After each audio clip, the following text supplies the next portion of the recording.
নমস্কাৰ আসাম টেক টক্সৰ প্ৰতিগৰাকী দৰ্শকক মই আৰিফে স্বাগতম জনাইছো। দৰ্শকসকল এই মুহূৰ্তত অসমৰ লগতে দেশৰ বিভিন্ন প্ৰান্তৰ পৰা বহুকেইটা গুৰুত্বপূৰ্ণ খবৰ আহি পৰিছে আৰু এনে ধৰণৰ খবৰ নিতৌ চাবলৈ আসাম টেক টক চেনেলটো সাবস্ক্ৰাইব কৰি কাষতে থকা বেল আইকনটো প্ৰেছ কৰি দিব।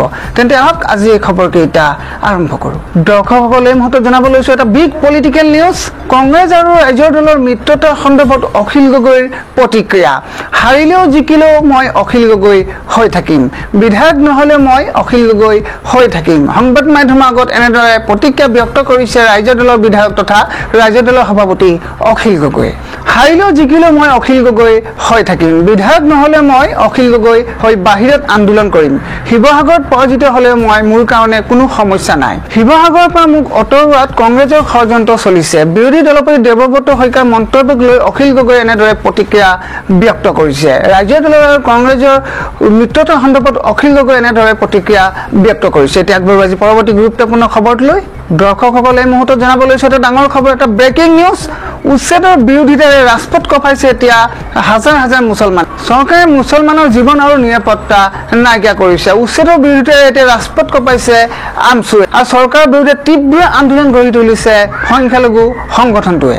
উচ্ছেদৰ বিৰোধিতাৰে ৰাজপথ কঁপাইছে এতিয়া মুছলমানে। চৰকাৰে মুছলমানৰ জীৱনৰ সম্পত্তিৰ নিৰাপত্তা নাইকিয়া কৰিছে। আমছুৰ নেতৃত্বৰ ৰাজ্যজুৰি মুছলমানৰ তীব্ৰ প্ৰতিবাদ।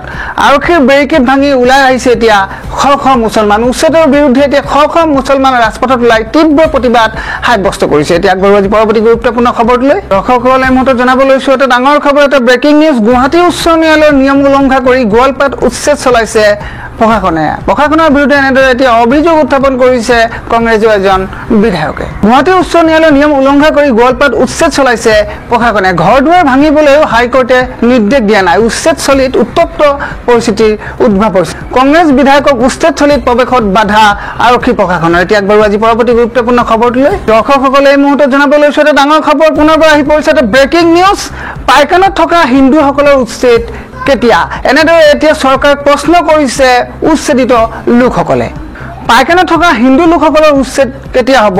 উচ্ছেদিত লোকসকলে চৰকাৰক এনেদৰে প্ৰশ্ন কৰিছে। উচ্ছেদস্থলীৰ পৰা ভেটি হেৰুৱাই আল্লাহৰ নাম লৈ বিজেপি চৰকাৰ ভাঙি দিয়াৰ হুংকাৰ উচ্ছেদিতৰ।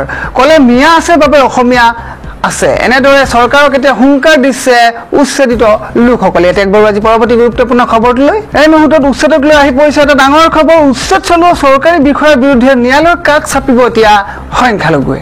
উচ্ছেদ চলোৱা চৰকাৰী বিষয়াৰ বিৰুদ্ধে ন্যায়ালয়ৰ কাষ চপাৰ হুংকাৰ এতিয়া সংখ্যালঘুৰ। ন্যায়ালয়ৰ নিয়ম নামানি উচ্ছেদ চলোৱাৰ বাবে বিপদ হ'ব বুলি মন্তব্য। হিমন্ত চৰকাৰক এক প্ৰকাৰে হুংকাৰ সংখ্যালঘুৰ। উচ্ছেদৰ মাজতে হুংকাৰ এনেদৰে সংখ্যালঘুৰ। এতিয়া একবাৰ আজি পৰৱৰ্তী গুৰুত্বপূৰ্ণ খবৰটো লৈ। দৰ্শকসকলে এই মুহূৰ্তত জনাব লৈছো এটা ব্ৰেকিং নিউজ।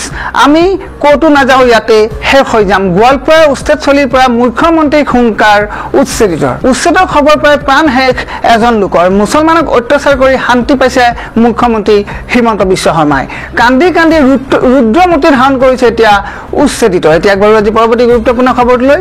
দৰ্শকসকলে এই মুহূৰ্তত পুনৰবাৰ আহি পৰিছে এটা ব্ৰেকিং নিউজ। গোৱালপাৰাত বুলডোজাৰ কোব সহ্য কৰিব নোৱাৰি জীৱন শেষ হোৱা আনাউদ্দিনৰ জানাজাত বাধা প্ৰশাসনৰ। প্ৰশাসনে ঈদগাহত আজান সম্পন্ন কৰিব নিদিয়ে হাতী উদ্ধৰ বৃদ্ধ আনাউদ্দিনৰ। পৰিয়ালৰ মাজত এতিয়া শোকৰ ছাঁ। গোৱালপাৰা জিলাৰ কৃষ্ণাই পাইকান সংৰক্ষিত বনাঞ্চলত শনিবাৰে পুৱাৰে পৰা আৰম্ভ হৈছে উচ্ছেদ অভিযান। পাইকান বনাঞ্চলখনৰ অন্তৰ্গত বিদ্যাপাৰা, বেতবাৰী আৰু আশুডুবি অঞ্চলত শান্তিপূৰ্ণভাৱে চলি আছে উচ্ছেদ অভিযান। কিন্তু ইয়াৰ মাজতে ঘটিল এক অঘটন।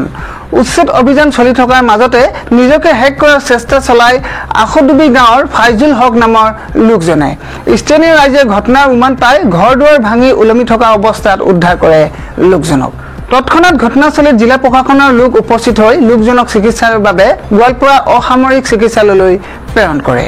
দৰ্শকসকলে এই মুহূৰ্তত জনাব লৈছো এটা ডাঙৰ খবৰ, এটা ব্ৰেকিং নিউজ। কৰ্পৰেট লুণ্ঠনৰ স্বাৰ্থত সাম্প্ৰদায়িক ৰক্ষণ সানি অসম চৰকাৰে আৰম্ভ কৰা অমানৱীয় উচ্ছেদ অভিযানৰ বিৰুদ্ধে প্ৰস্তাৱ CPIMৰ।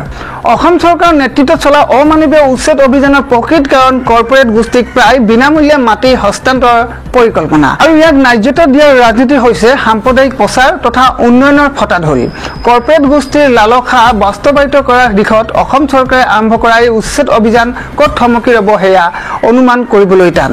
এই উচ্ছেদ অভিযানে অসমৰ সকলো জাতি জনগোষ্ঠীৰ লোকেই ক্ষতিগ্ৰস্ত কৰিব। সেয়েহে বিজেপি নেতৃত্বাধীন হিমন্ত বিশ্ব শৰ্মা চৰকাৰখনে আৰম্ভ কৰা ব্যাপক আৰু অমানৱীয় উচ্ছেদ অভিযানৰ প্ৰকৃত কাৰণ বিবেচনা কৰি এই উচ্ছেদ অভিযানৰ বিৰুদ্ধে জাতি ধৰ্ম ভাষা নিৰ্বিশেষে সকলো দেশপ্ৰেমিক লোকক ঐক্যবদ্ধভাৱে থিয় দিয়াৰ বাবে CPIMৰ ৰাজ্যিক কমিটিৰ সভাই আহ্বান জনায়। দৰ্শকসকলে এই মুহূৰ্তত জানাব লৈছো এটা ডাঙৰ খবৰ, এটা বিগ ব্ৰেকিং নিউজ। ধৰ্ষণত অভিযুক্ত লোকপৰ পৰা উলিয়াই আনি ৰাইজে মৰিয়াই মাৰিলে আৰু এই ঘটনা ক'ত সংঘটিত হৈছে জনাই আছো আপোনালোকক এই খবৰতে। অৰুণাচল প্ৰদেশৰ ৰয়িঙত সংঘটিত হৈছে এক চাঞ্চল্যকৰ ঘটনা। এগৰাকী ধৰ্ষণত অভিযুক্তৰ গণপ্ৰহাৰত মৃত্যু।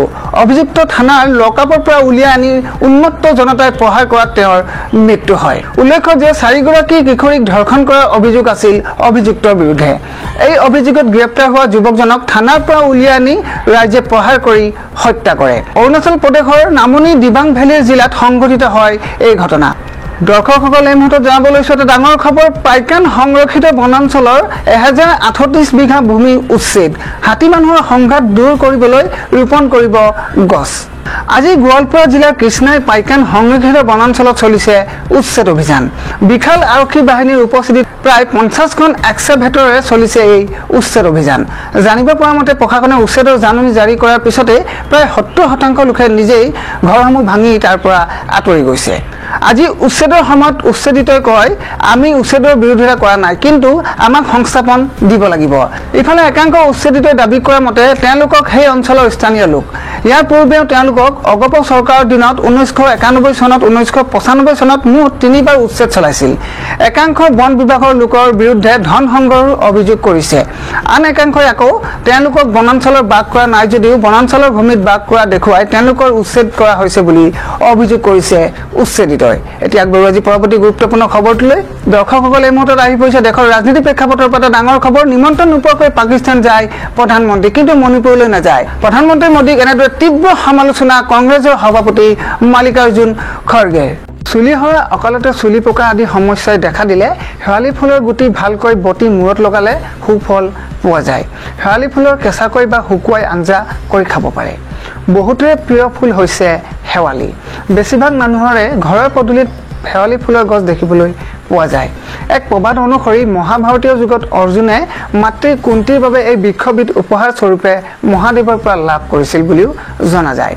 অৰ্জুনে পৃথিৱীলৈ অনা এই বৃক্ষবিধ ভাৰতবৰ্ষৰ উত্তৰ প্ৰদেশৰ বাৰাবাংকী জিলাৰ কিন্তৰ নামৰ এখন গাঁৱত আজিও জীৱিত হৈ আছে বুলি এক লোকবিশ্বাস প্ৰচলিত হৈ আছে। আয়ুৰ্বেদত শেৱালি ফুলৰ গছক মহামূল্যৱান বৃক্ষ হিচাপে গণ্য কৰা হয়। অৰ্থাৎ ই কেৱল এবিধ সুন্দৰ তথা সুগন্ধিৰ ফুলৰ প্ৰজাতিয়ে নহয়, ঔষধ হিচাপে ইয়াৰ বিশেষ মহত্ব আছে। এই সন্দৰ্ভত আয়ুৰ্বেদ চিকিৎসক দিগন্ত চেতিয়াই কয় যে শেৱালি ফুলে মানুহৰ শৰীৰৰ বিভিন্ন ধৰণে ৰক্ষা কৰে। শেৱালি ফুলৰ কুমলীয়া পাতৰ ৰস উলিয়াই মৌজোলৰ লগত সেৱন কৰিলে মানুহৰ জ্বৰ কাহ ভাল হয়। শেৱালি ফুলৰ পাতৰ ৰস নিয়মীয়াকৈ সেৱন কৰিলে তেজ পৰিষ্কাৰ হয়। চুলি সৰা, অকালতে চুলি পকা আদি সমস্যাই দেখা দিলে শেৱালি ফুলৰ গুটি ভালকৈ বটি মূৰত লগালে সুফল পোৱা যায়। শেৱালি ফুল কেঁচাকৈ বা শুকুৱাই আঞ্জা কৰি খাব পাৰে। শুকান শেৱালি ফুলেৰে মাছ বা পুঠি মাছৰ লগত ৰন্ধা আঞ্জা খাবলৈ তৃপ্তিদায়ক হয়।